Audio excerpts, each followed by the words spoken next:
د دې سیمینار په پایغونډه کې د امر بالمعروف او نهي عن المنکر وزارت د محتسبینو د اصلاح او روزنې رئیس، د لوګر امر بالمعروف نهي عن المنکر او اطلاعات او کلتور رئیسانو، شیوخو عظامو، علماو او محتسبینو ګډون کړی. د امر بالمعروف او نهي عن المنکر وزارت د اصلاح او تربیت رئیس محتسبین د الله جل جلاله په نزد غوره او نیک خلک یاد کړل او دوی په خپلو چارو او مسؤلیت کې اخلاص او احساس ته راوبلل. ای قدرمن علماء کرامو، تاسو راته ووایئ چې ته په دې درد باندې او دې شفقت سره د مرکز نه روان شي، هغه د غره سر ته روان یې، الله به تا سره مدد نه کوي، ستا پورتګ پرې به الله پاک خیر نه خوري، هلته به د معروفاتو اقامه نه کېږي. ورونو، د لوګر په ولایت کې خو ډېر لوی علما شته، با استعداده خلق شته،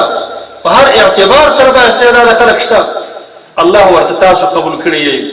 ورونو، که د الله شکر مو ادا نه کړ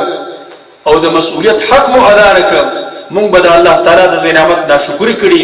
د لوګر ولایت د امر بالمعروف او نهي عن المنکر ریاست رئیس، د امر بالمعروف او نهي عن المنکر وزارت د محتسبینو د اصلاح او روزنې له ریاست د دې سیمینار د جوړېدو په تړاو مننه وکړه او د محتسبینو د اصلاح او مسؤلیت په تړاو د یاد وزارت هڅې وستایلې.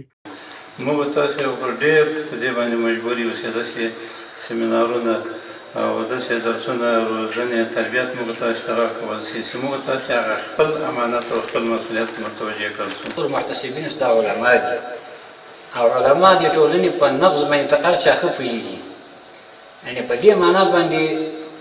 د محترمو مسؤلینو چې کابل نه راغلي هیات ته دا خبره کوم چې په لوګر ولایت کې د ادارات سره زموږ د امر بالمعروف د ریاست هغه اړیکې هغسې دي